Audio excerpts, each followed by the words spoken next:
pas. Quand tu es un enfant qui n'est pas tranquille dans la maison, casse le verre. Je crois que vous allez comprendre la suite. Vous comprenez, non? Amen. Dans la maison de Dieu, c'est la même chose. Tu es toujours présent. Tu honores Dieu par ta présence. Tu chantes les louanges. Tu chantes les cantiques. Même si tu as tes défauts, Dieu ne voit pas ça. Oh, regardez comment il est. Dieu ne voit rien. C'est pourquoi la Bible dit, heureux l'homme en qui Dieu n'impute pas son péché. Donc il y a des gens, même s'ils commettent des erreurs, ils commettent des péchés, Dieu ne peut pas voir ça. Parce que quoi? Il est toujours au service de Dieu. Mais quand tu quittes le service de Dieu, tout ce que tu vas commettre, ça tombe sur toi. Un enfant de Dieu qui sert Dieu, de tout son cœur et de toute son âme, il a l'immunité dans la présence de Dieu. Est-ce que vous comprenez ça? Un ministre de la République ou un député peut commettre une erreur, non? Il a quoi? L'immunité. L'immunité veut dire quoi? Qu'il ne doit pas aller en prison, n'est-ce pas, non? Tant qu'il est député, il a l'immunité. Et quand il n'est plus député, alors là, il y a possibilité qu'on enlève d'abord l'immunité, après on peut l'envoyer en prison, n'est-ce pas, non?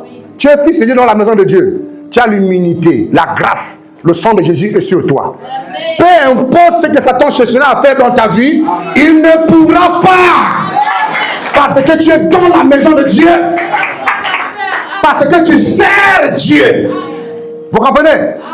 C'est pourquoi, même moi qui me trouve ici, malgré mes défauts, malgré mes manquements, j'en ai tellement en quantité, mais je suis très fier de mes défauts. Oui, monsieur. Oui, frère. Ça peut te déranger comme tu veux. Amen.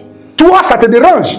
Mais lui, ça n'empêche pas qu'il descend et qu'il me dit, va à tel endroit. Je dis, oh, malgré mes défauts, tu m'envoies. Il dit, va là-bas. Il dit, ah, vous comprenez? Donc, malgré ce que tu es dans la maison de Dieu, il va t'utiliser. Et tes défauts seront un scandale pour les gens qui te voient. C'est celui-là que Dieu va utiliser. Lui, là, vous pensez que c'est celui-là que Dieu utilise. Mais oui, c'est lui que Dieu va utiliser. Amen. Parce qu'il est toujours dans la maison de Dieu. Amen. Et il fait toujours quelque chose pour Dieu. Amen.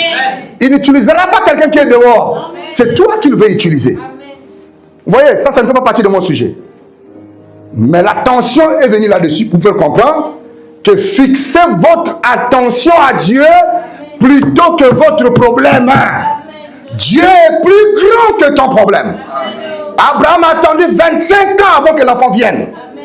Il disait toujours que Dieu l'a donné, je le reçois. Amen. Et comme il confessait la foi, l'enfant a fini par venir. Amen. Peu importe la personne qui dit que tu n'auras pas la chose, tu as la chose déjà avec toi. Amen. Tu dois confesser que mon Père me l'a déjà donné. Amen. Peu importe ce que les voisins disent, amen, la chose là m'appartient. Vous comprenez? Vous comprenez? Oh, cette maladie ne guérira pas. Les médecins ont dit que cette maladie ne guérira pas. La science peut dire, d'après leur formule, que cette maladie ne guérira pas. Mais ce n'est pas la science qui guérit. Ce n'est pas le médecin qui guérit. C'est Dieu qui est notre guérisseur.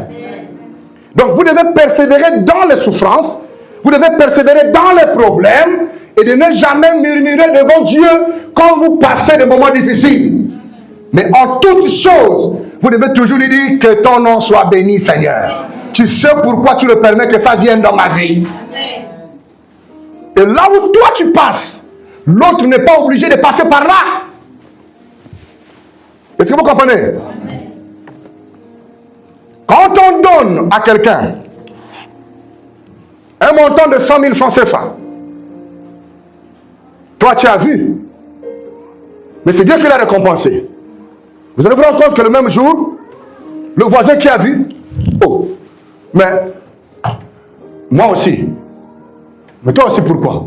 Mais tu as donné 100 000 avec l'autre. Moi aussi tu ne me donnes pas 100 000. Maintenant si Dieu ouvre la porte de tes yeux pour que tu voies, je lui ai donné 100 000 parce que dans 2 jours il va faire une crise de panique. Et dans les 100 000 que je lui ai donné là, il va prendre les médicaments, il ira en pharmacie. C'est pourquoi je lui ai donné 100 000. Mais toi, dans 3 jours, tu es en bonne santé, tu veux 100 000 francs pour faire quoi? Est-ce que vous comprenez un peu? Le problème de l'un n'est pas le problème de l'autre. Et donc, l'épreuve de tout un chacun n'est pas l'épreuve de tout un chacun. La Bible dit que quand Dieu te donne une épreuve, c'est qu'il a confiance en toi. quand Dieu n'a pas confiance en toi, il ne t'amènera pas une épreuve. Il avait tellement confiance en Abraham, c'est pourquoi il a permis que lui et sa femme puissent faire 25 ans sans enfant. Il avait tellement confiance à Rebecca qu'il a laissé Rebecca ne pas avoir les enfants en premier plutôt que Léa d'abord. Et c'est vers la fin que Dieu a donné les enfants à Léa. Parce qu'il est tenté de à Rachel. Parce qu'il est tenté de prouver le cœur de Rachel. Donc si Dieu te donne le premier, ça ne veut pas dire que celui qui recevra ça dans 20 ans, que Dieu ne le connaissait pas. Dieu donne à tout un chacun selon la confiance de la foi qu'il leur a donnée. Il y en a qui ont une petite foi, il y en a qui ont une grande foi. Et ceux qui ont une grande foi, Dieu les utilise pour des moments très, très spécifiques et pour être des témoignages dans la vie des autres les jours qui suivront. C'est pourquoi quand on vient à l'église, Dieu n'est pas obligé de guérir tout le monde au même moment. Amen. Vous comprenez? Dans la Bible, il a été visité plus de 50 000 personnes